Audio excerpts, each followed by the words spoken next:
Good morning. Coffee, coffee.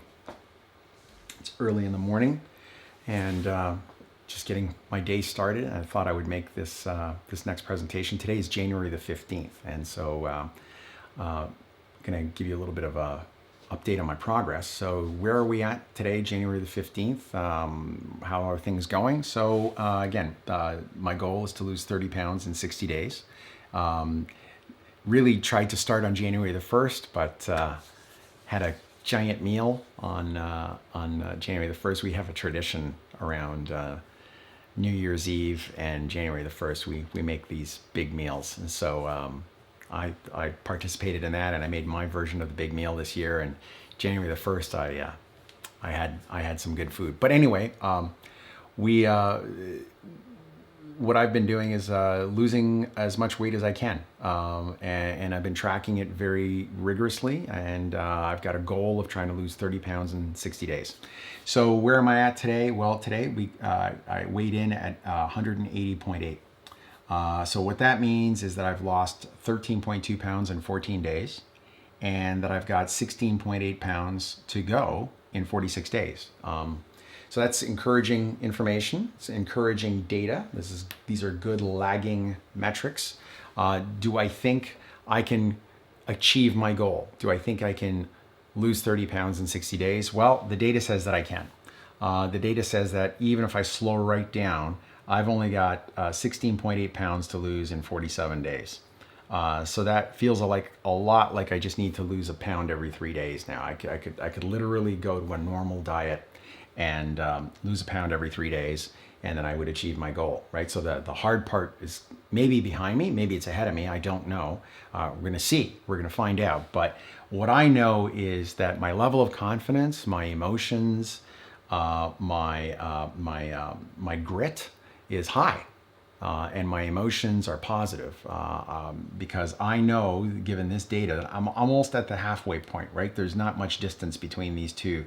The weight that I've lost and the weight that I still need to lose. I'm almost at the halfway point, so I'm looking forward to that. I'm looking forward to being past the 15-pound mark. So that's going to be a little bit of a celebration. I think I might have a hot mocha on that day. I feel good. I feel like I don't need to produce a lot of willpower to make this diet work because I've got numbers that are motivating me, right? I've got progress reports here that are happening on such a frequent basis that I don't feel like I have to muster willpower on a daily basis, on an hourly basis to keep going with this crazy diet. I'll tell you my experience again. I did this 8 years ago without this detailed sort of metrics tracking and without the sort of the detailed calorie counting that I'm doing right now. And I didn't know where or when I was going to end my diet. I knew that I wanted to get to 165, but I didn't know when it was going to happen. And as time progressed and my weight dropped, I did not adjust my daily intake. And so I stayed on this constant diet. And what happened is I lost a lot of weight at the beginning, and then it just kind of like, it just went straight line for quite a long time. I would have to make these big daily sacrifices to drop, I'm going to take out an extra 100 calories here and I'm really going to work at it today. But then I'd have hunger and I didn't know how to deal with it. So it was this sort of stair step, this big erratic move, right? And I couldn't derive any motivation from it. I couldn't derive satisfaction from the process. I mean, I knew I was losing weight, but it was tough. It was tough. I'd go like a week without losing a pound, and then you'd get demotivated and I'd become discouraged. And then, I'd snack and I wasn't keeping track of that. And it was taking a lot of time. It's just taking a lot of time. And I was getting frustrated by it. I remember it. I mean, I was happy with some things, and there were some lagging metrics that made a big difference. I remember when my pants didn't fit and I had to go buy a new pair of jeans, and I was happy about that. But it was up and down. It was like a roller coaster, and I didn't like that roller coaster dieting, and that's why I'm doing it this way this time. I want to predict when I'm going to lose that weight and what's an acceptable amount of time for me to lose that weight. And I think 60 days is a very reasonable amount of time for me, for my mindset. It's a very reasonable amount of time for me to lose this weight. So that's what I'm trying to do. And I know that I've only got 46 days to go before I get into my thin clothes. And that's going to be a good moment. And I like the idea of being able to predict when that's going to happen. So that's the kind of metrics that we've had today. My blood sugar was good this morning. It's 81.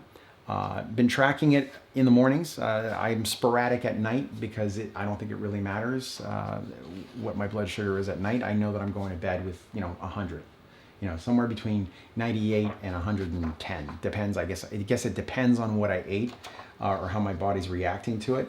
But the nighttime blood sugar, I haven't been tracking it for the last couple of days, but I do very rigorously track my morning blood sugars. I want to know what I'm waking up with. And this morning I woke up with 81, which was, I think, was the best blood sugar since the beginning. So you could see the trend going down, right?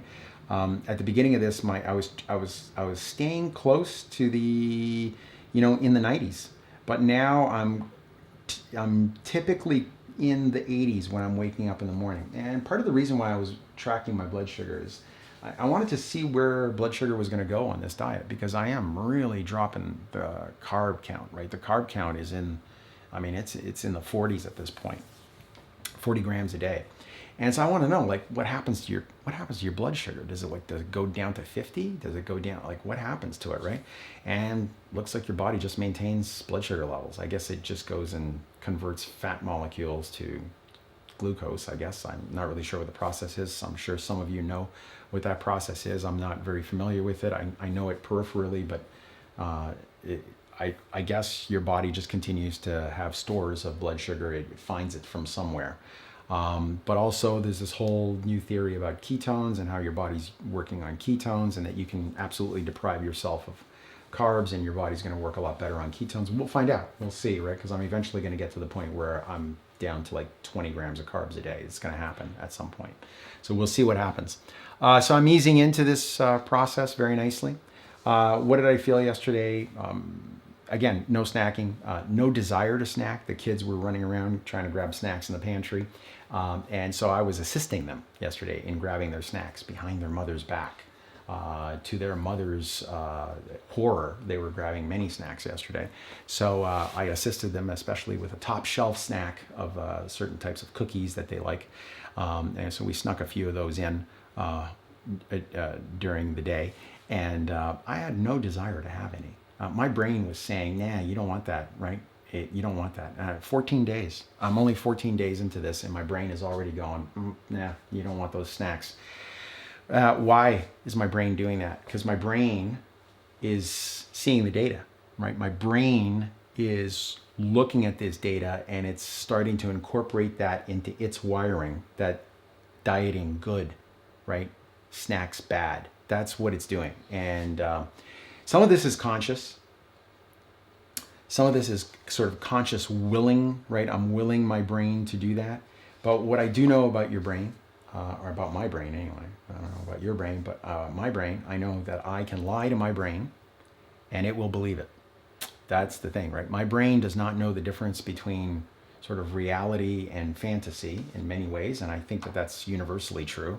And as long as I keep staring at data, whether this is true or not, my brain is going to start associating this data with good, and whatever is causing the data not to be good, it's going to associate that with bad. So if I know that if I'm eating and snacking and eating chocolate, my weight's going to go up, and my brain's not going to like that anymore, because for the last 14 days, my brain's been liking this data. So your brain's going to believe whatever you tell it. And right now I'm telling it, you're losing weight because you're not snacking. You're losing weight because you're eating, because you're measuring your food. You're weighing your food very, very carefully. And you're consuming the calories that you're supposed to be consuming. And so that's good. That's good news, right? So my brain is starting to shift, and that's helping my emotions and how I feel about this. It's helping, it's helping all the aspects. So did I have hunger pains yesterday? I don't recall any. I remember noting during the day that I didn't have any hunger pains, and I felt good about that. One of the reasons why, or there's probably a couple reasons why I didn't feel hunger pains yesterday. Wednesday I felt hunger pains.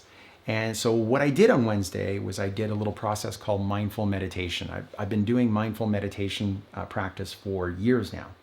And I have the ability now because I've just got the experience. I'm not sure that it's an ability that you need to acquire. You just need to experience it a couple times to sort of make it a practice. But I've got the ability to just stop, close my eyes, and detach myself from the moment and observe. Just observe what's going on. So yesterday was sort of like an inward, or on Wednesday was like an inward mindful meditation where I just observed how my body was feeling. And so, like, where's the hunger pain? Where's the gurgling sound coming from? How does that feel? And all these things. And what I observed was it's a sensation, and it has a certain amplitude and no more. So it's not going to get worse. And one of the things about hunger is like, oh my God, I'm getting so hungry. It's going to get worse. I've got to go get food. It was that kind of thing in the past. And by doing the mindfulness observation, I observed that it's a sensation. It's a feeling. It's a sensation, a tingling in your body, and it has an amplitude. It gets this bad, and then it goes away, and then it gets this bad, and it never gets more than this bad. That's it. It just never gets more than this bad. And so that, I'm like, that's not a big deal. I can tolerate that. I mean, it's not like going to the dentist and getting a root canal without anesthetics, right? Because whenever that happens, if I'm getting some dental procedure, I never know how bad it's going to be. Like, I'm always thinking at some point the dentist is gonna hit that nerve and I'm gonna fly out of the chair. But it never happens. It never happens, right? And it's the same thing with the hunger pain. You're not going to have anything worse. It is what it is. Is it uncomfortable? Sure. It's a little bit uncomfortable. But I also do mindful meditation or mindfulness meditation with joint pains or anything that kind of happens to me physically. And I do it also with things that happen to me in my life. Uncomfortable things that happen, right? I will sit back and I will observe what's going on, and I'll try to become a little bit more dispassionate about it and make it a little bit less about me and make it about the observation of the event. What can I learn from the event? What can I observe from the event? What data can I gather about the event? And the more dispassionate I become about things through mindfulness meditation, sort of like the easier going I become, the kind of calm, solution-minded approach, as opposed to anxiety, maybe even panic about certain things. So I find that to be very useful. And so yesterday, not a lot of hunger pains, and maybe today my brain is going to be consistent again. It's going to say, hey, hunger is hunger, and there's other things that are on your desk today that you need to pay attention to other than hunger. And you're going to eat. It's the good thing about my diet is I'm going to eat in 3 hours. Or right now, actually, this morning I'm going to eat in about 15 minutes. So that's good stuff. I find that I'm motivated. I'm encouraged. And it's not like before where I just didn't know when things were going to work for me, when I was going to reach that goal. I'm encouraged. I'm motivated. I don't have to go to reserve willpower. I don't have to consume willpower to get to the next meal or to maintain my diet. Again, studies have shown that willpower is a finite resource, and you don't always know how much of it you have. And some people have a lot of it. I know that at times in my life I've had a lot of willpower. But then there's times when you doubt yourself. You're like, I'm getting older. I don't know if I can do this, right?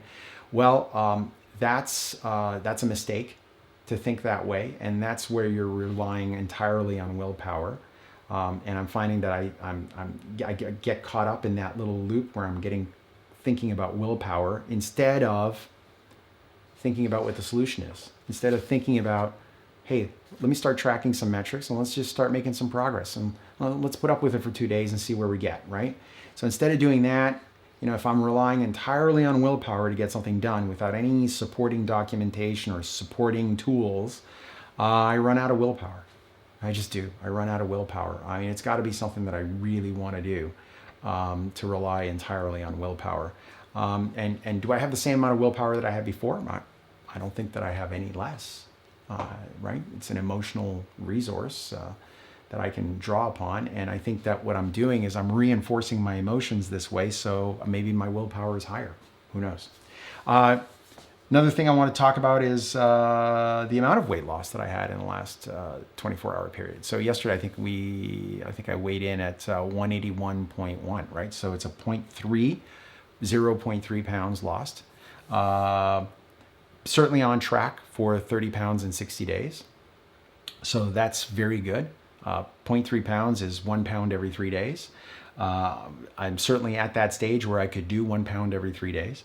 But what's going on? Why not more than 0.3 pounds? It's a pattern that I've noticed in this diet, is that every couple days or so, I kind of like, I have a measurement that, it's not different than the previous day, or it's close to what's the previous day. The one good thing is it's in the right trend direction. It's down. It's not up, it's down. And I think that's a pure reflection of the fact that I am, very strictly adhering to my diet. But the other thing too is, who knows, right? I mean, these measurements are so close together, right? I mean, in normal dieting, they tell you, weigh yourself once a week so you can see your progress, right? Again, it's that idea of, gather your metrics, but gather them at the right frequency. I'm doing this very rapidly, so I want to gather my metrics on a daily basis to see where I land. But what's interesting about this is every like 3 or 4 days, I kind of like have this plateau, and then the next day I drop a lot of weight. So what's going on, right? Who knows? Who knows, right? This is like staring at the stock market every 15 minutes and driving yourself crazy about it. But I'm gonna throw out some theories out there. Number one, probably just water retention. I had my salts late in the day yesterday, so I had a lot of sodium later in the day. The food that I ate yesterday might have had some additional sodium in it. Might have had some additional seasoning in it that increased my sodium count. So maybe I'm retaining a little bit of water. I know one thing: I'm not having a lot of fiber, so I'm not having bowel movements the way that I normally have. It's something that I've noticed. So maybe that's a factor. Maybe it won't be a factor tomorrow, but maybe it's a factor today in today's weight. I can't think of anything else that might be causing this. And there might be some unknown to me factor that, you can't maintain that sort of massive weight loss on a regular basis. Like, even though you take in the calories, my metabolism might be slowing down. It's all sorts of things. I don't know. We're going to observe, right? The whole point of this thing is not to lose 30 pounds in 30 days. It's lose 30 pounds in 60 days and observe, right? I'm going to make an attempt. And in that attempt, I'm also going to gather all the data. I'm going to see what happens with my body, right? I'm not doing this for anybody else. I'm doing this according to sort of my weight, my body, my age, and what I want to do, how I want to achieve it. So I'm going to observe what happens, see if we have another bump or another dip in weight loss tomorrow or the next day. But so far, so good. I'm happy with this diet. Things are going well. I feel motivated. I feel good, and it's been a productive experience to do this. And this has made me think about other things that I can do, other goals that I have for this year, how I might approach those with less fear. How I might just sit down and say, hey, what would be the metrics? How would I gather the metrics to do this, right? Because one of my other goals this year is to gain 20 pounds of lean body mass. I'd like to try to do that and see. I don't know how to do that yet. I did it in the past by working out, but I didn't engineer it. I didn't use the best methods that are available out there on the internet. And so I'm doing a little bit of research trying to figure that out, and I'm just going to start gathering my metrics so that I can sort of just slide into that easily, so that I don't have to do 2 weeks of research. I'm doing that research right now, and I'm kind of preparing myself to see what is it that I would need to do to make that happen. So I'm using this technique of leading and lagging indicators and tracking them frequently. I'm using this technique to kind of motivate myself to get through some of my New Year's resolutions, my goals for this year. They're not really New Year's resolutions; they're just goals. I set them in late November, actually, what I wanted to achieve this year, and I've got 4 of them that I really want to achieve. And so this is one of them. This is a big one, and this is an easy one. This is the easiest one of all of them. This weight loss is the easiest one. This is simple. The thing about weight loss, you literally have to do less in order to lose weight. It's like you literally don't have to do anything. It's not like lifting weights or anything like that. And another thing too, that I wanted to point out is this is strictly weight loss. I'm not adding any exercise. I'm not doing anything. This is strictly weight loss lifestyle imposition, right? So I'm imposing sort of a new regime of lifestyle here. My mother, who is approaching 90 years old, has always maintained her weight. It's been amazing, like all of her life. And she once told me, she said, you know, there's going to come a day where you can't work out the way that you used to. And if you're relying on a workout to burn off calories, you're going to gain weight the day that you stop working out, right? There's going to be a life event that's going to produce, you know, whatever. You're going to have an injury or just going to age, whatever. You won't be able to work out the way that you did. And not that exercise, exercise is very necessary and you need to do it. Well, my point is, and I think her point was, you can manage your weight by diet alone. You can manage it, just pure diet. Do you need to exercise? My mother exercises. She's 87 years old. She exercises, believe me. She was a model person when it came to this. Like, she ignored all of the fads of the 50s and 60s and she ignored all that stuff. She ate very reasonable stuff. She ate, you know, some proteins and vegetables, and she ate a modest amount, and she exercised all day. She went up the stairs, and she really knew what she was doing. She wasn't you know, she's doing exactly what you should be doing as a human being. She had that formula down very nicely.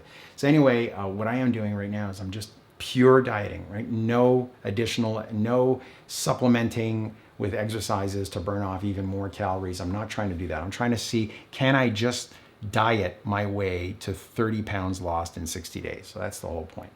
So anyway, you can try to get through my day, update my metrics, make sure I don't cheat, follow my little diet, follow my rules, and get through the day, and I'll report the next time I have time to produce a video. Good luck to you. If you have any comments, please leave them below. And if you have any suggestions about how I might approach this in a different way, ideas about metrics that I could gather, that kind of stuff, go for it. I was thinking about measuring my ketones and sending away for a little kit for that. So we'll see what happens. I think that's going to be part of the next video. Take care. I'll see you later.